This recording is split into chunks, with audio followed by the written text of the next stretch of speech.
जीवन में हम सभी कभी ना कभी किसी ऐसी परिस्थिति से गुजरते हैं जहां हम टूट जाते हैं या बिखर जाते हैं, जहां सब कुछ खत्म सा दिखाई देने लगता है।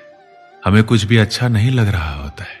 ठीक इसी समय हमें जरूरत होती है एक मोटिवेशनल स्पीच की, जो हमें उस अंधेरे से बाहर निकालने का काम करती है और हमें आगे का मार्ग दिखाती है।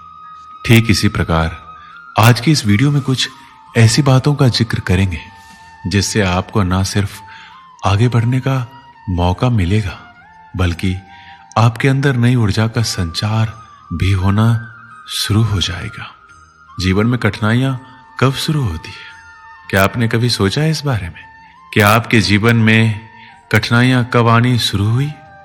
मेरे हिसाब से इसका कोई अंदाजा नहीं लगा सकता, क्योंकि कठिनाइयां, परेशानियां, दिक्कतें, ये सब तो हमारे जीवन में प्रवेश करते ही आरंभ हो जाती है। जैसे ही हमारा जीवन शुरू होता है, उसकी कठिनाइयां भी तभी से शुरू होती है। जैसे कि मां के गर्भ से निकलने की कोशिश में ही पहली कठिनाई का सामना करना पड़ता है। उसके बाद कभी सर्दी जुकाम ना लग जाए, कभी चोट ना लग जाए, इस बात की परेशानी हमेशा रहती है। भले ही कहने को ये तो छोटी छोटी सामान्य से दिखने वाली दिक्कतें हैं, परंतु शुरुआत तो हो गई ना। हम छोटे से उदाहरणों को लेकर चलते हैं।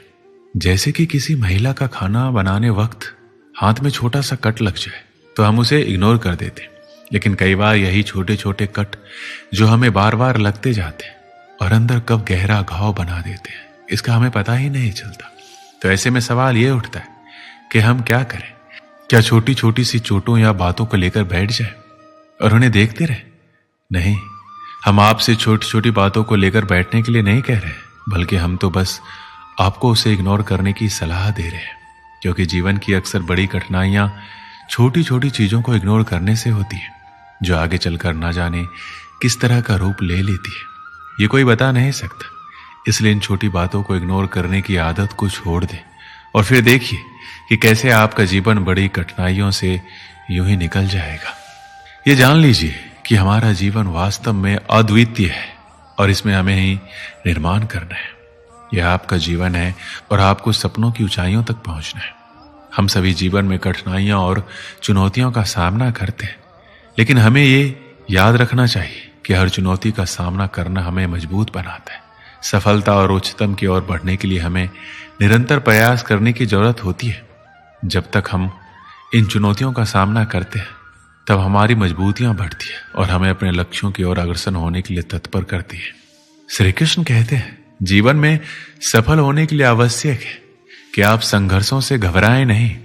अगर आपने कभी भी कोशिश की है तो आप ये अच्छे से जानते होंगे कि सफलता एक एहसास है जो संघर्षों के बाद मिलता है। जीवन में आपको सफलता की ओर आगे बढ़ने के लिए अपने लक्ष्य की तरफ दृढ़ता से प्रगति करना चाहिए। संघर्ष चाहे कैसा भी हो, जो आपको ताकत और परिश्रम की ओर आगे बढ़ने का रास्ता दिखाते हैं। संघर्षों का सामना करते समय अपने मन को हमेशा शांत रखें। अगर आप अपने लक्ष्य की ओर बढ़ना चाहते हैं तो अपने अंदर की ताकत को जगाने की आवश्यकता होती है। अपने मन को शांत रखना आपको अपने लक्ष्य तक पहुंचाने में मदद करता ही है। यदि आप खुद ही हार मान लेंगे तो आपकी यात्रा अवसरों से खाली हो जाएगी। इसलिए जरूरी है अपने सपनों का पीछा करने के लिए अपने आत्मविश्वास को बढ़ाएं। जब तक आप खुद में विश्वास नहीं रखेंगे, दूसरे आपका सम्मान नहीं करेंगे। आपका आत्मविश्वास बनाए रखने के लिए खुद को अपनी क्षमताओं को मान्यता देना सीखना होगा। सकारात्मक सोचें और अपने कार्यों पर विश्वास करें। आपको सफलता के पथ पर आगे बढ़ने के लिए खुद को बनाए रखना होगा। इसके लिए आपको एक अच्छे संगठन की आवश्यकता भी होगी। आप हमेशा कोशिश करें कि अपने आसपास सकारात्मक और सफल लोगों के साथ रहें। एक सकारात्मक और प्रभावशाली संगठन में होने के लिए अपने दोस्तों, परिवार के सदस्यों का समर्थन प्राप्त करें। ये लोग आपके साथ आपके लक्ष्यों की प्राप्ति के लिए आपका साथ देंगे। एक अच्छे संगठन के साथ संघर्ष करना आपको मार्गदर्शन, संघर्ष के अनुभव और उदारता प्रदान करेगा। हमें अपनी क्षमताओं का उपयोग करना चाहिए, नए गुणों को सीखना चाहिए और अपने व्यक्तिगत और व्यावसायिक दिग्गजों से संवाद करना चाहिए। ये मानवीय विकास हमें अपनी क्षमताओं का उपयोग करने में मदद करेगा और हमें बेहतर बनाएगा। व्यक्ति हर तरह से दुखों का समाधान ढूंढ लेता है, लेकिन कुछ ऐसी परिस्थितियां आ जाती हैं जो उसके जीवन के सबसे बड़े दुख का कारक बनती है। ऐसे परिस्थितियों से व्यक्ति इतना दुखी हो जाता है कि खुद को टूटा हुआ महसूस करने लगता है। जीवन की सभी कठिनाइयां हमारी अपनी रचनाएं और जो हमारे जीवन में बहुत कुछ हासिल करने की हमारी इच्छाओं से उत्पन्न होती है। यदि आप कठिनाइयों से बचना चाहते हैं तो आपको अपनी इच्छाओं को न्यूनतम तक सीमित रखना होगा। अंत में मुझे बस इतना ही कहना है कि सफलता के लिए स्वयं को समर्पित करें। सफलता एक प्रक्रिया है और हमें इसमें समर्पित होना होगा। हमें अपने कामों को सचेतता और पूरे आत्मविश्वास के साथ करना होगा। हमें सफलता के लिए जीवन शैली को बदलना होगा। हमें अपने दृष्टिकोण को बदलना होगा, अपने उद्देश्यों को स्पष्ट करना होगा और खुद को सचेत रखना होगा। एक समय की बात है, रवि और दीपक अच्छे दोस्त थे। वो दोनों एक दिन कुछ काम होने की वजह से शहर जा रहे थे। शहर का कोई पक्का रास्ता नहीं था, इसलिए वो दोनों जंगल के इलाके से गुजरते हुए शहर जा रहे थे। गर्मी बहुत होने के कारण वो दोनों बीच बीच में थोड़ा आराम करने के लिए रुकते थे और फिर आगे बढ़ते थे। उन दोनों ने अपने साथ खाने पीने की चीजें भी रखी थी। दोपहर को जब दोनों दोस्तों को भूख लगी तो दोनों ने एक जगह पर बैठकर खाना खाने का सोचा। दोनों जब साथ में खाना खा रहे थे तभी उन दोनों में किसी बात को लेकर झगड़ा हो गया। झगड़ा इतना बढ़ गया कि रवि ने दीपक को थप्पड़ मार दिया। थप्पड़ खाने के बाद दीपक रवि को कुछ नहीं बोला। दीपक ने जंगल में से एक लकड़ी का छोटा टुकड़ा उठाया और उससे मिट्टी पर लिख दिया कि आज मेरे पक्के दोस्त ने मुझे एक थप्पड़ मारा। कुछ देर के बाद दोनों फिर से शहर जाने के लिए निकल पड़े। उस झगड़े के कारण दोनों एक दूसरे से बात नहीं कर रहे थे और शहर की तरफ आगे बढ़ रहे थे। आगे बढ़ते बढ़ते दीपक जिसने थप्पड़ खाया था उसकी चीखने की आवाज आई। वो दलदल में गलती से बुरी तरह फंस गया था।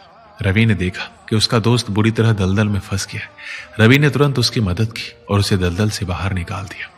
इस बार भी दीपक कुछ भी नहीं बोला। दीपक ने उधर से एक पत्थर लिया और उस पत्थर से एक पेड़ के तने पर लिख दिया कि आज मेरे पक्के दोस्त ने मुझे बचाया। दीपक को ऐसा करते हुए देखकर रवि से नहीं रहा गया और उसने तुरंत दीपक से पूछा, जब मैंने तुम्हें थप्पड़ मारा था तभी तुमने मिट्टी पर लिखा था और जब मैंने तुम्हारी जान बचाई तो तुमने पेड़ के तने पर लिखा, ऐसा क्यों? दीपक ने जवाब दिया, जब तुमने मेरे साथ बुरा किया था तब मैंने मिट्टी पर लिख दिया क्योंकि मैं उस बात को अपने मन में अंदर तक नहीं बैठाना चाहता था और मैं ऐसा मानता हूं कि उस मिट्टी की तरह वो बुरी बातें मेरे मन से निकल जाए। जब तुमने मेरे साथ अच्छा किया तभी मैंने वो बात पेड़ के तने पर लिख दी क्योंकि मैं उस बात को हमेशा के लिए अपने मन में रखना चाहता हूं और हमारी दोस्ती को इतनी गहराई से मन में बसाना चाहता हूं कि हमारी दोस्ती कभी भी खत्म ना हो पाए। जिंदगी में अच्छा और बुरा तो होता रहता है, जिंदगी उसी का नाम है। हम उस परिस्थिति को कैसे संभालते हैं वो ज्यादा महत्वपूर्ण होता है। जब हमारे साथ कुछ बुरा होता है तभी हमें उसे मन से निकाल देना चाहिए और जब भी कुछ अच्छा हो तो उसे जिंदगी भर के लिए मन में बसा लेना चाहिए। दोस्तों, इस वीडियो में बस इतना ही। मिलते हैं अगले वीडियो में। अपना ख्याल रखिएगा। जय श्री कृष्ण।